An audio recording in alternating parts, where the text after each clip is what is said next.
Halo semuanya, makasih yang udah subscribe aku.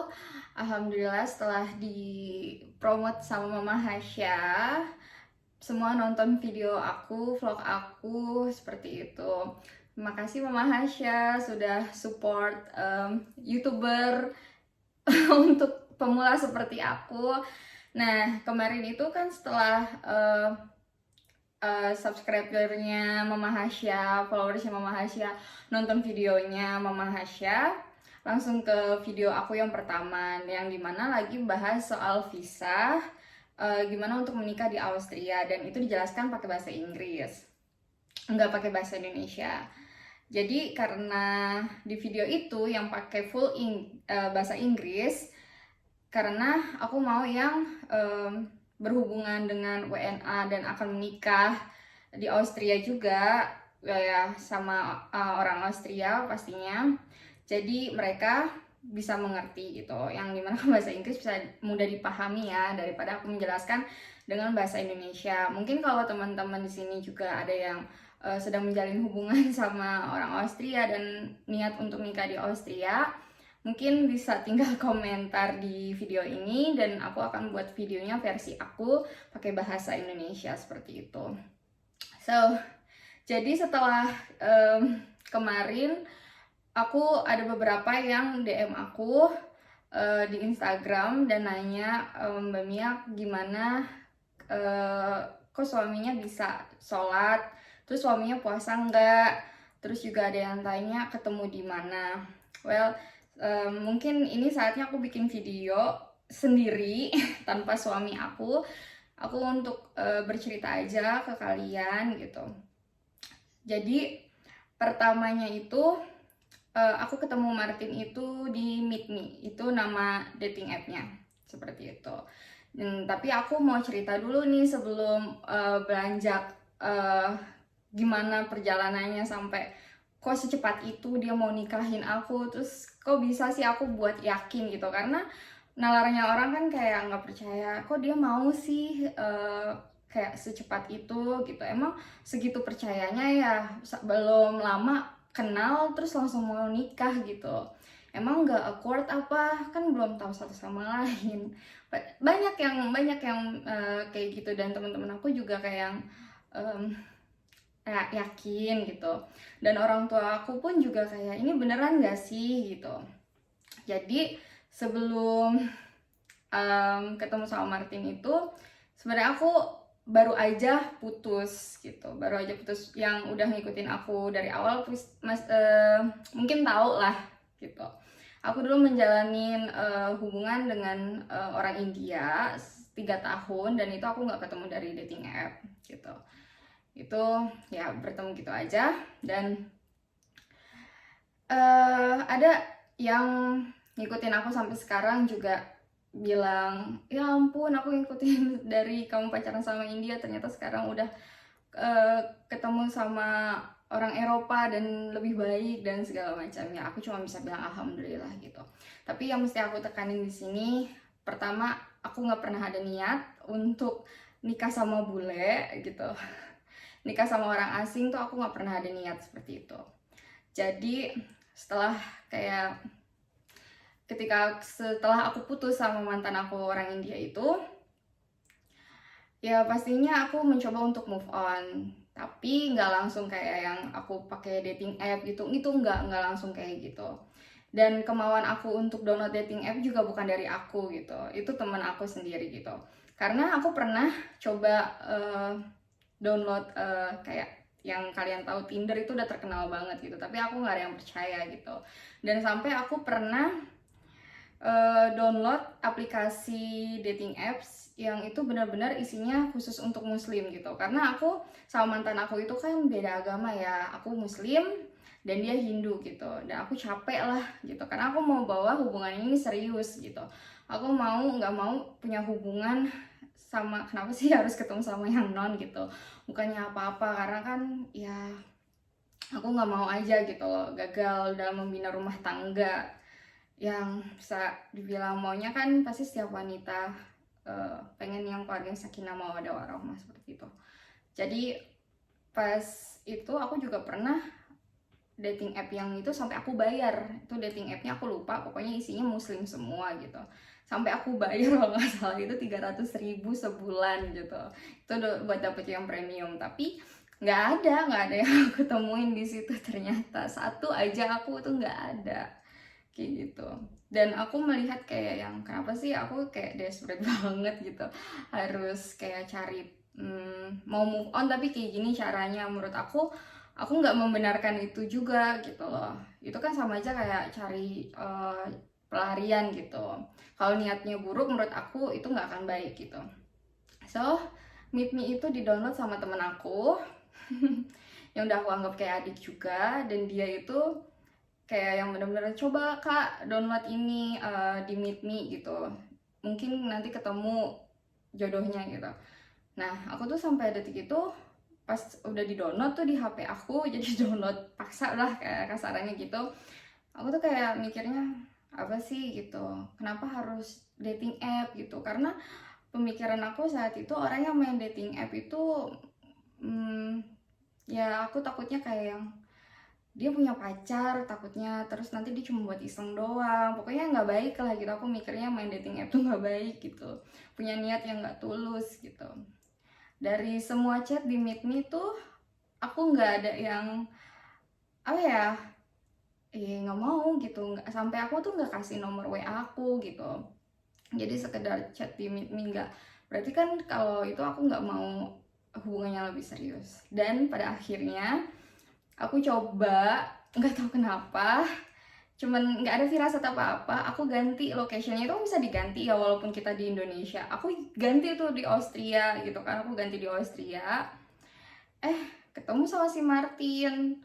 Nah kebetulan itu aku kayak anak yang baru main dating app gimana sih, aku langsung bilang ke temen aku itu, ini ada cowok dari Austria namanya ini, tapi fotonya cuma satu, menurut kamu ini scam bukan sih? Terus dia bilang juga kayak yang mau ketemu aku segala macam, ngomongnya tuh manis banget. Sampai temen aku pasti bilang dong, jangan terlalu percaya kayak gitu, takutnya scam.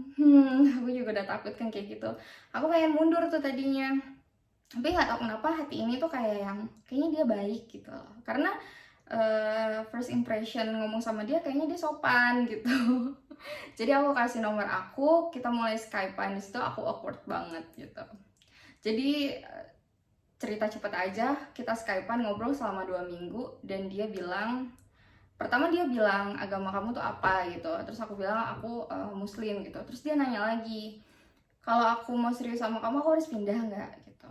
Terus jawaban aku iya, tapi aku nggak maksa gitu. Dan aku juga pada saat itu aku bilang sebenarnya aku tuh belum bisa membuka hati aku gitu. Aku nggak mau cari cowok ibaratnya yang jadi pelampiasan kayak gitu. Aku nggak mau, aku bilang kayak gitu ke dia. Aku kayak mau lupa dulu sama semuanya dan aku coba buka hati.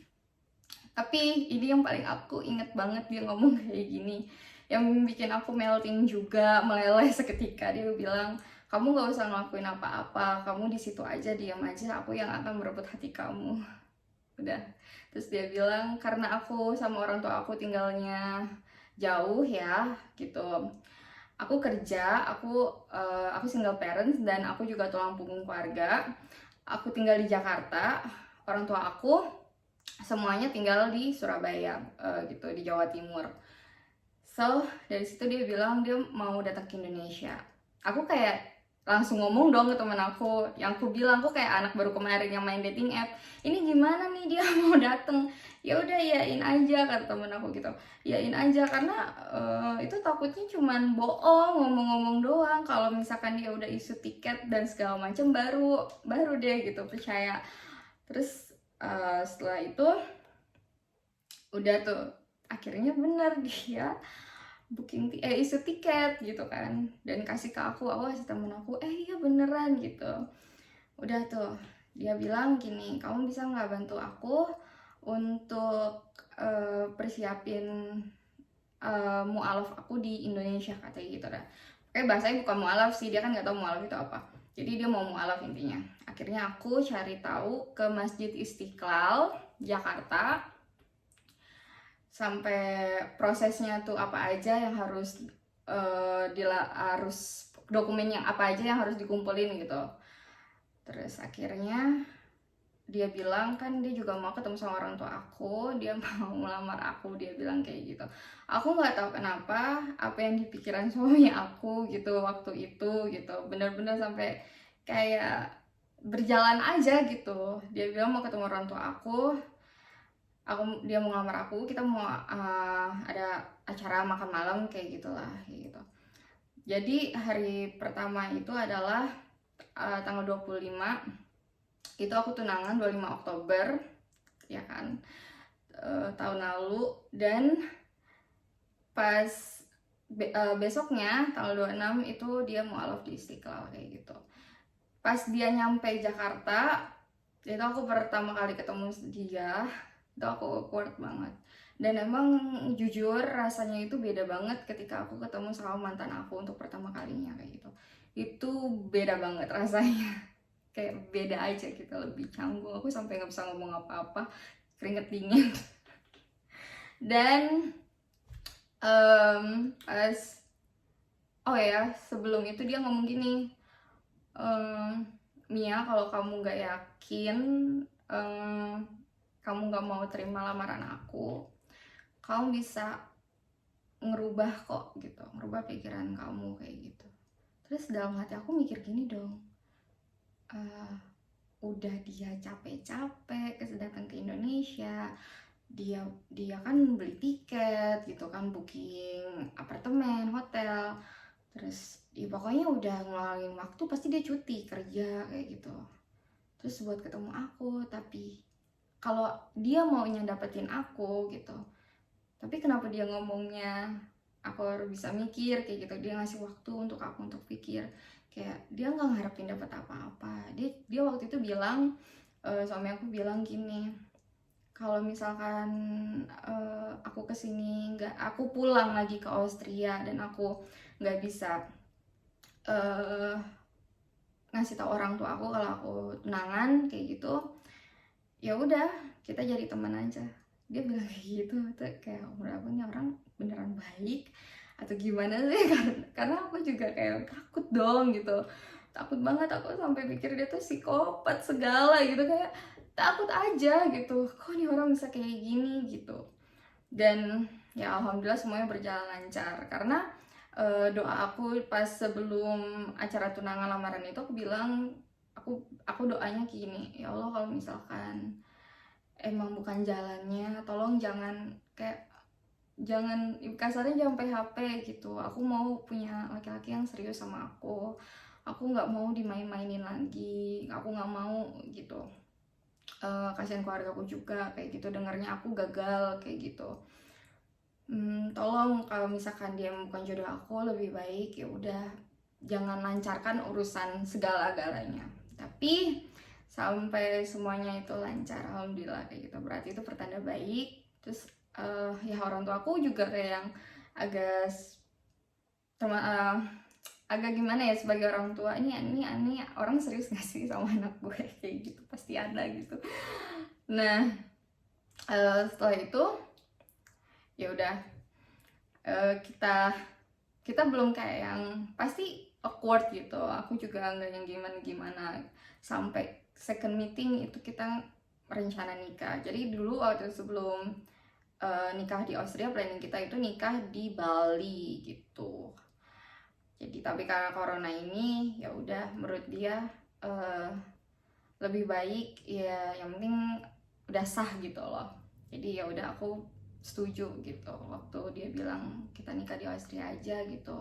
Dia juga tanya ke aku kayak, boleh nggak, baik nggak untuk kamu kalau misalkan kita menikah ya, tapi nggak bisa kayak ada acara big wedding segala macam. Itu kan pasti cewek-cewek, orang tua cewek pasti maunya kayak gitu. Terus aku minta izin sama orang tua aku begini, terus orang tua aku ya udah kalau itu yang terbaik, kamu bahagia, kamu bisa sama suami kamu, ya udah, orang tua aku juga ikut senang kayak gitu. So pertanyaan aku ketemu di mana udah terjawab. Sekarang aku mau jawab yang gimana suami aku itu bisa sholat dan apakah suami aku puasa. Jadi pertama aku nggak tahu kalau dia itu belajar sholat gitu. Aku nggak tahu dia belajar sholat. Dia belajar sholat itu bukan aku yang ngajarin, karena aku itu nggak mau ibarat apa ya, mencuci pikiran orang gitu. Kamu harus kayak gini, aku tuh sebarin YouTube video cara gini cara gini. Aku nggak kayak gitu. Aku akan kayak dia akan tanya hal apa yang kayak membahagiakan aku gitu. Aku cuma selalu bilang aku pengen kamu jadi imam yang baik buat aku, buat kita, buat keluarga kita. Aku suka kayak gitu. Terus dia belum tahu lah mungkin definisi keluarga yang sakinah mawaddah warahmah itu gimana, dan dia cari tahu kayak gitu. Dia belajar sholat dari tetangganya yang ada di Austria, tetangga rumah deket, dan mereka dari keluarga Afghanistan gitu. Dia minta tolong sama temennya yang namanya Ali untuk ngajarin dia sholat.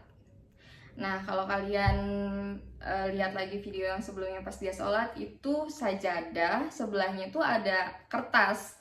Dia sambil baca. Of course dia nggak langsung yang hafal surat-suratnya semuanya, itu kan banyak banget gitu. Kayak gitu. Tapi dia udah, seenggaknya dia udah belajar gitu. Aku sangat seneng banget gitu. Dia ngirim video itu ke aku waktu itu dia belajar sholat. Aku bener-bener kayak yang sampai nangis sama dia kirim video itu ke aku gitu. Dia wudhu, dia sholat gitu. Bener-bener aku sampai nangis, orang tua aku juga gitu, sampai merinding lah gitu yang lihat. Nah, pas sekarang kita itu kan merasakan, aku pertama kali jujur merasakan bulan puasa di Eropa, di Austria itu berat banget gitu, karena itu panjang banget waktunya. Itu bisa sampai 17 jam gitu loh nanti di akhir setelah mau mendekati lebaran gitu. Pertama itu udah berat banget, udah 15 jam gitu. Nah, ada yang tanya aku, suami aku puasa atau enggak. Bukannya untuk pamer atau gimana, merasa yang bangga suaminya. Enggak, aku juga enggak kayak gitu. Aku tetap support gitu. Semua yang menikah sama WNA dan suaminya mualaf, aku support banget gitu. Aku enggak akan, justru aku di sini mau, mungkin untuk istri-istri yang di sana gimana caranya meyakinin suami gitu. Cuman satu, kuncinya tuh sebenarnya doa sih gitu. Doa istri itu insya Allah, kalau istrinya soleha gitu. Ya aku juga jauh kali ya dari kata istri yang soleha, cuman aku mencoba gitu, mencoba untuk yang terbaik untuk keluarga kayak gitu. Pertama, alhamdulillah ya, suami aku puasa dan itu full. Dia kerja juga, aku di rumah. Aku waktu itu bilang sama dia, nggak apa-apa kamu, aku bilang ya udah yang terbaik aja gitu. Kalau kamu do your best, aku bilang kayak gitu ke dia. Kalau kamu nggak bisa, kamu setengah hari aja. Karena aku menganggap dia, walaupun dia udah orang dewasa ya, umur dia udah 31, tapi aku menganggap kayak mengajarkan anak kecil 6 tahun, 7 tahun yang baru belajar puasa. Nggak apa-apa setengah hari, aku bilang kayak gitu. Dia juga kerja gitu, nggak apa-apa, aku bilang kayak gitu. Aku cuma mau kamu ya udah do your best aja gitu. Aku kaget pas dia pulang ke rumah, dia lemes gitu loh. Dia pulang ke rumah itu kan jam 4 sore. Yang kita tuh buka puasa maghrib di sini tuh maghribnya hampir jam 8 malam gitu. Terus gue bilang, kenapa gitu. Aku nggak tanya tuh dia masih puasa apa enggak gitu kan.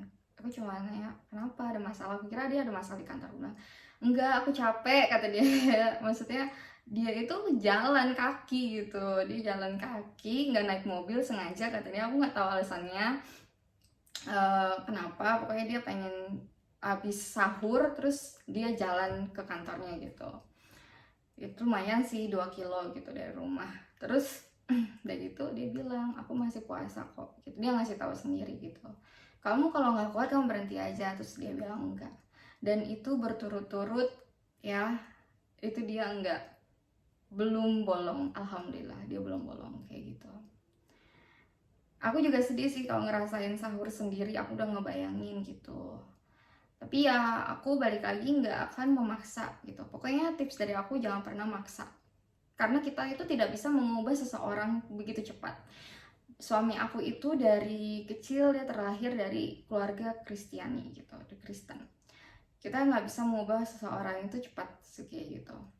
Tapi yang selalu aku dorong ke suami aku, ingat kenapa aku memilih kamu jadi suami aku, kayak gitu. Aku selalu ngomong kayak gitu. Kenapa?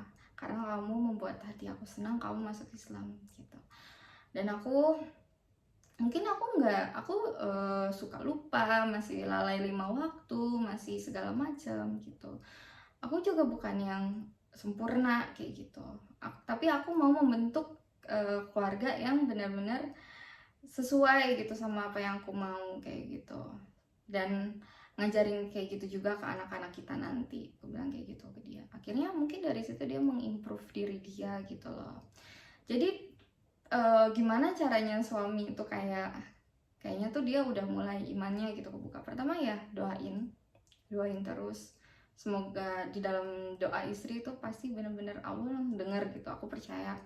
Dan aku selalu kayak ngasih lihat hal-hal yang mungkin di luar nalar orang gitu, karena orang kan orang Kristen ya, apalagi maksudnya orang non muslim lah, taunya Islam itu kan yang kayak terorisnya kayak gitu-gitu. Nah aku merubah hal-hal yang seperti itu dulu kayak gitu, kayak cerita yang enteng-enteng aja, cerita-cerita.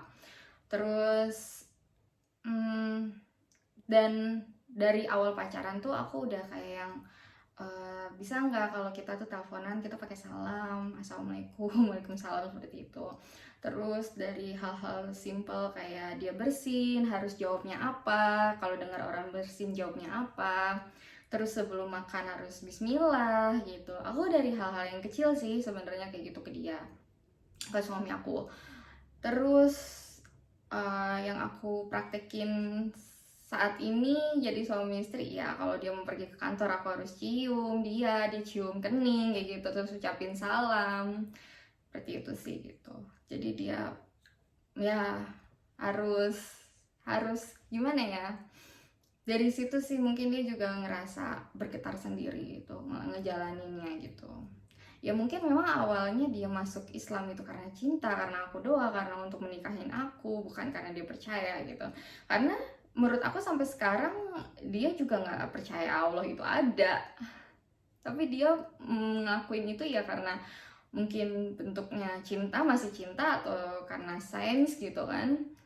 Ya nggak bisa ditebak hati, tapi setidaknya dia udah ya belajar itu dan dia mau improve gitu menjadi imam yang baik. Jujur sekarang mah sampai sekarang kita sholat kayak sendiri-sendiri gitu, nggak yang dia bisa jadi imam gitu. Nggak, maaf, bukannya sendiri-sendiri, maksudnya dia tetap nih sajadahnya di depan aku, tapi aku di belakangnya dia, tapi sholat masih liatin aku gitu, kayak yang nggak jadi bener-bener imam terus aku ngikutin dia, maksudnya gitu ya guys. Mungkin segitu aja cerita dari aku. Ditunggu next videonya, mungkin aku akan ada Q&A sama suami aku, gimana rasanya dia puasa segala macam gitu. Karena aku yakin itu semua nggak mudah dijalanin, semua ada prosesnya, semua nggak instan gitu. Pesan aku di sini, yang penting kita jadi yang orang yang baik aja gitu untuk semua gitu. Kita punya niat yang baik, ketika kita punya niat yang baik pasti akan dikasih jalan yang baik gitu. Kalau kita dari awal punya niat nggak baik, pasti ya nggak akan baik juga dapetnya. Jadi itulah hukum alam, hukum tak bertuai. So, begitu aja cerita dari aku. Kalau ada pertanyaan, boleh komen. Terima kasih dan jangan lupa di subscribe, karena subscribe itu gratis supaya aku lebih semangat bikin video. Sampai jumpa. Assalamualaikum.